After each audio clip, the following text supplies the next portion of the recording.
Yo, what's going on, y'all? Nightmare Baller 1. And, I know it might be a while on this channel, but, if you really want to hear me talk, it might not be about wrestling, but if you want to hear me talk, check out my comic book channel. Can't say that enough. It will be below in the description. Nightmare Comics, when I'm doing a series reviewing every movie based on a comic book ever. Like, whether it be animated, live action. Definitely check it out. I'm not going in order, but definitely check that out. If you're interested to hear my thoughts on stuff, I'm even doing the bad ones, shit like Elektra, stuff like that. If you know movies, you know what I'm talking about. And y'all know I know comic books. You know, most people that know me know I know comic books also. So, you know, if you want to hear some views, maybe you might not know anything about comic books, you know, but you know about those movies, and you want to hear views from someone who knows about comics and those movies. Check it out. I don't know movies like some people, but I know enough about movies. But yeah, on to wrestling. I caught up on my PWG today, at least what they've released, PWG, and got 2 reviews for y'all. Kurt Russell, well actually I've been caught up with this show like a couple days ago, but KurtRussellReunion II is reunioning, and DDT4. I'm gonna do this in order. I'm gonna say right now DDT4 is the show of the year, but yeah, let me keep going. Opener on KurtRussellReunion II, 8-man tag. It was Brandon Gatson, Candice, LeRae. I don't have a list of the matches, but Brandon Gatson. Well, you know what? I go get the DVD. Hold on.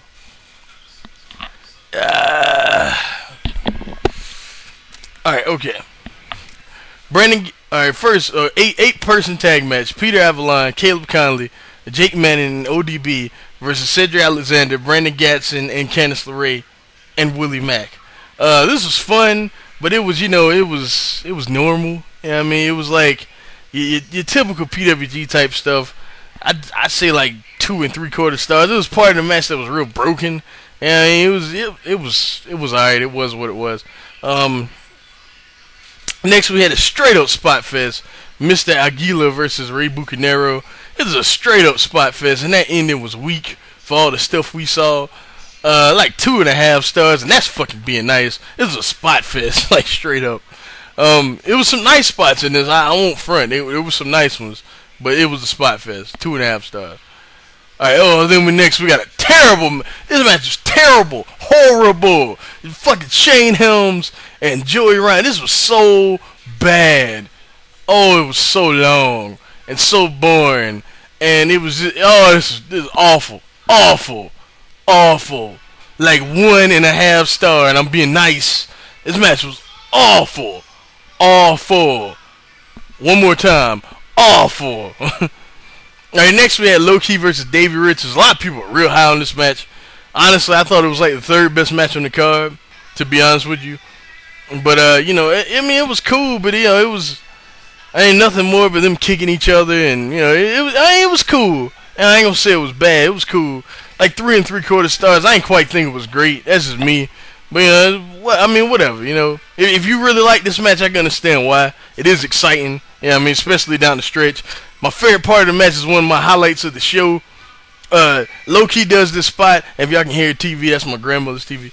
But Low-Key does a spot where, you know how Davey Richards does like the alarm clock, and he launches his opponent in the air and kicks him.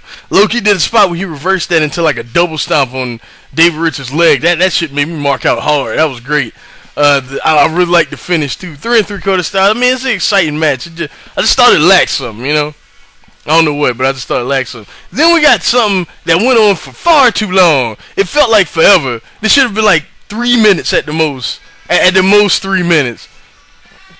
Sinn Bodhi versus Jake the Snake Roberts. Yeah, it was cool seeing Jake do the DDT. The whole crowd went nuts. It's Jake the Snake Roberts. I mean, the guy, he can look into a camera and get reaction. You know what I mean? It's just he's Jake. You know, he did that since before my day. You know what I mean? So, you know, it was cool. This was cool. It's too long though. I don't really want to rate this, but it just went on too long. Okay, that's what I'm gonna call it. It just went on too fucking long.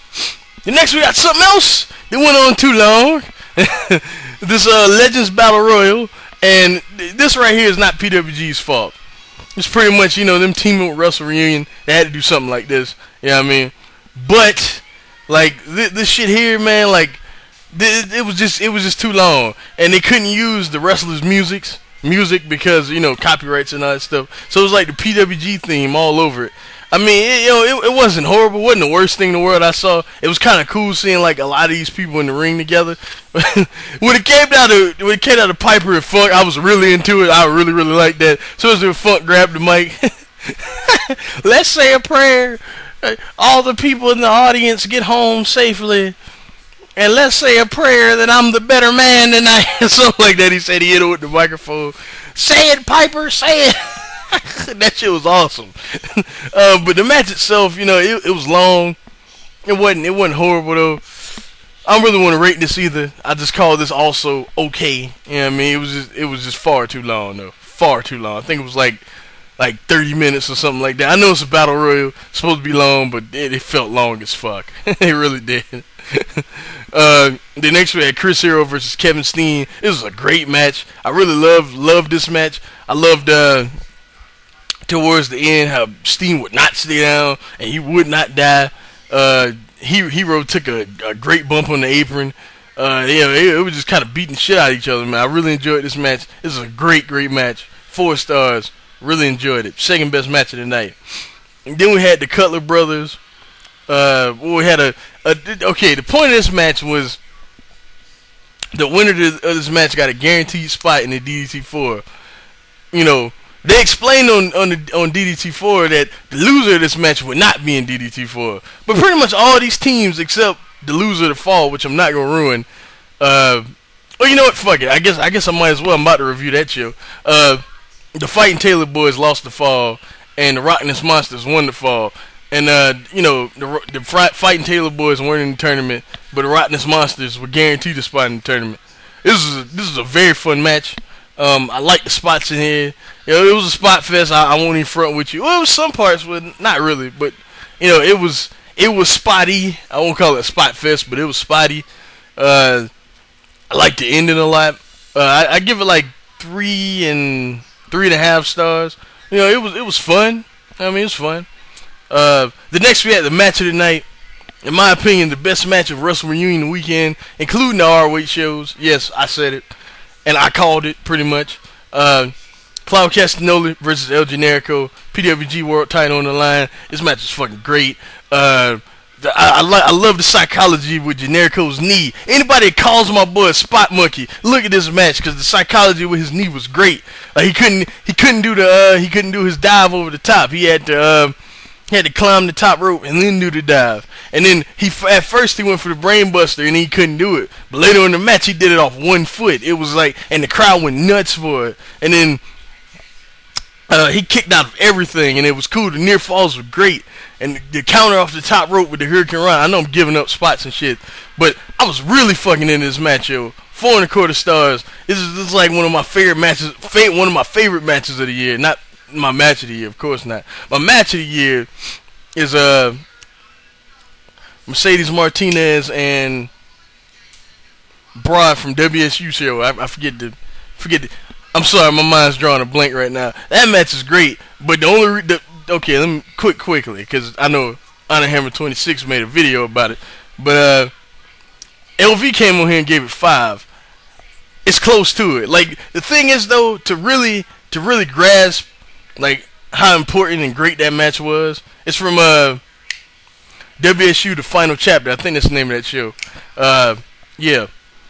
Admittedly, when I first saw it, I downloaded it. I won't even front, but I plan on buying that DVD. But I'll totally admit that, just for that match, because to grasp how great that match is, you have to watch the entire show. Because if you don't, you just realize, oh yeah, it's a great ladder match, but why are people going so nuts about it? To really grasp it, you have to watch the entire show, because the entire show is built around that one match. And I wish more wrestling promotions would do that nowadays, because that made that match seem like the most important match to ever take place in the history of matches. I didn't like what happened afterwards though, with them being all chummy and stuff. And I know they explained all that and all that stuff and all that jazz, and then old girl coming out and stuff like that. Old curvy white girl with the giant hips came out and all that stuff. But it was the match itself is amazing though. Just quick review of that match. I'd say like 4 3/4, probably even 5. I don't know, somewhere in that range. It's my match of the year right now. Just throwing that out there. But you gotta watch the whole show to grasp why that match is so special. Okay, that was quick. As quick as possible. All right, next DDT4. This is my show of the year right here, and it's gonna take a lot to top it, man. It really is. Let me get right into it. The opener, Brandon Gatson and Willie Mack versus the Young Bucks. Matt and Nick Jackson, they cut their little heel promo, Generation Me and Jeremy Buck and Max, but it was cool. 3 1/4 stars for this match. I thought the ending was a little weak, but it actually did make sense because of Brandon Gatson being in a predicament. I won't ruin it, but there's a lot of action in this match. I love the way it started. Brandon Gatson has amazing hops. That dude has like NBA type hops. That motherfucker can jump. Yeah, this is a really good match to start the show. 3 1/4 stars. Really reminded me of DDT4 2009 when it was the Dynasty versus I think it was, I can't remember right now. But yeah, that match really reminded me of this match. Like, to open the show, it was absolutely perfect to open the show. Then we got a fucking great match as the second match. The American Wolves versus the RockNES Monsters. Pretty much Eddie and Davey, they really gave these boys a rub, like, for real. Like, towards the end of the match, they were kicking out of all the American Wolves stuff. And it really made the RockNES Monsters look like down the road they were going to be a big deal. You know what I mean? And I loved the finish. It was like almost like, even though the Wolves threw the spot too, it was like an homage to Davey Richards' old tag team partner, Super Dragon, because they did their finisher to win the match. You know what I mean? And it was like great. Like, this was a pleasant surprise. I thought this match was great. 4 stars, man. I enjoyed it that much. And I like the Johnny Goodtime and Johnny Yuma's comeback, man. They showed me something. I was really impressed by them. All right, then next we got the Cutler brothers versus the Kings of Wrestling. I was slightly disappointed with this match, man. I thought it honestly be better than the second match, but it was not. And it still was a really good match, man. I thoroughly enjoyed that match. Like 3.5 stars, man. I had a lot of fun watching that. That was also a dope performance from the Cutler brothers, man. They showed a lot of heart, and Claudio and Hero really gave them a rub because I don't think anybody expected them to win. Same thing with Goodtime and Yuma, but they looked really good losing. Like pretty much all these first round matches except for the next one. It was that feeling, you knew that none of the first 3 teams were gonna win. You knew Gatson and Willie Mack weren't gonna win. You knew the RockNES Monsters weren't gonna win, and you knew that the Cutler brothers weren't gonna win. So they did a good job of giving all these teams, a good rub, for the future down the road, so they'll seem like a big deal. Because the RockNES Monsters, I think All-Star Weekend 8, I think they're facing Roderick Strong and Austin Aries. So there you go, or something like that, something crazy like that. So yeah. I gotta look at that card again. Wow, you know what I mean? But and that it shows that PWG is actually gonna use these boys right. That's what it seems like. So I just wish they had storylines, but that's a whole nother video. But next, Briscoe brothers versus Steen and Generico. Steen and Tozawa. Steen would kill me if he heard me say that. But Steen and Tozawa, the Miracle. What is it? The Nightmare Violence Connection. Sorry. This is great. This is almost great, not quite great. I enjoyed it. I like the finish. I like pretty much everything about it. I like the comedy spots with Mark Briscoe and Tozawa. I'm not gonna ruin it, but it was fucking hilarious. Yeah, it's 3 3/4 stars. Another really dope match. Then next, American Wolves and Young Bucks. This match is good lord, this match is great. Like, oh my god, like the end stretch is crazy. Only problem with this match and the match after it is that both of them ended in a roll-up. And y'all know I hate roll-ups. Especially after we've seen all the stuff we've seen in this match. And roll-up ends it. Like, that bothered me. But don't get me wrong, great match. Very great match. 4 1/4 stars. Wow, this match here, yeah. Really thoroughly enjoyed that. Alright, the next We had Kings of Wrestling versus Mr. versus Tozawa and Kevin Steen. Man, another just great match. I love the Holt spots with Tozawa when I'm not gonna ruin that, but it's a spot it's a very great Holt spot in this match. It's a great no-sell spot in this match. Y'all may think I'm overrating this, but I give this match 4.5 stars. I enjoyed it that much. I thought it was slightly better than the Wolves and Young Bucks. Yeah, man, it's fucking incredible match. Incredible match. The next we had something that just didn't need to be here at all. Brian Cage Taylor versus Ryan Taylor versus Peter Avalon versus Candice LeRae in the Joey Ryan Invitational Gauntlet. Joey pretty much came out, cut a promo, said that next month he cashing in his title shot against Claudio. Who gives a fuck about you anymore, Joey? That's just being real. Pretty much this match goes, it ends, Candice LeRae faces Joey Ryan. How many times have we seen this, y'all? It's not even funny anymore, to be honest. I just overall bored with this whole little segment here. I like Candice LeRae. I think she's a very talented women's wrestler. Joey Ryan, he's cool, yeah. I like Joey. I used to really like Joey, but we've seen this matchup so many times. It's totally lost its luster. 2.25 stars. That's me being nice. I was just bored to death. Some people might like that more than me, but I was bored to death, man. That's just real talk. Ain't no other way I can put it. I was bored. I was fucking bored. Next we had the finals. Incredible drama in this match. Steen bled. Tozawa and Steen versus the Young Bucks. Steen bled in it. Tozawa got taken to the back because he took a DDT on a chair on the floor. While the Young Bucks did the Randy Orton DDT on him to the floor. It was sick. Just the whole spots in this when Tozawa came back, it was really dramatic. Steen put on the sharpshooter, and his knee was bad. This is psychology right here. His knee was bad. He held it on as long as he could. The Bucks kept trying to break him out of it, and then he wouldn't break it. He kept, he was spitting in Matt Jackson's face. It was just real dramatic. The crowd was all over this match. When the Young Bucks won, yes, I'm spoiling it because I've been spoiling the whole card. Might as well spoil the final. When the Young Bucks won, it was the crowd was chanting bullshit. Some crowd was Young Bucks. It was just a genuine crowd reaction, which is something I love. The Young Bucks cut a very nice promo afterwards, pretty much at first putting over PWG, and then they finished off the promo saying, this DDT4 win is dedicated to our boss, Dixie Carter. And then, they got the cheap heat, fuck TNA and all that stuff. All in all, this is the show of the year. It's going to take a lot to top this. Really a whole lot to top this. I mean, people know that I'm critical of PWG because they don't really have storylines. I used to love it when it had storylines, but I still like it because the wrestling is almost always there. I don't know why people say the fans are into the shows when, sometimes they aren't, but now that when they're in Reseda, that's usually not the case, to be honest. It's sometimes like that, but most of the time it's not the case at all. But whatever. I really enjoy PWG. I love all sorts of wrestling except the WWE and TNA right now. So you won't see videos from them on my channel unless something important happens.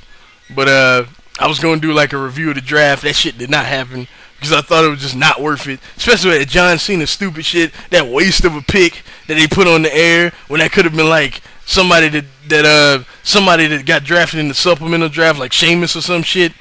Instead, they want to do that stupid John Cena. That was so stupid. I feel like this. Okay, quickly. See, two quick tirades from me. Well, one review and one quick tirade. When someone gets drafted in the WWE draft, in my opinion, at that moment, they should be off the goddamn board. Imagine this. Imagine you're having let's say you're playing NBA 2K11 or something like that. You start an association mode and you do a fantasy draft. Imagine this. Imagine, let's say your first pick is LeBron James, and somebody with the second pick picks fucking LeBron James. You know what I mean? Why is he still on the board? Come on. Why is he still on the board? He just got drafted. They should be off the board for the rest of the night. That was one of the dumbest things I've seen in my whole life. And I was like, you know what? I wasn't that obsessed with WWE, but I just thought that was stupid. Like, why waste 2 picks on that shit? Why even do that? Like that's 2 picks that could have been on the air. You know you ain't gonna move Cena. Why pretend like you were? Whatever. Quick little rant. And I'll holler at y'all later. Peace.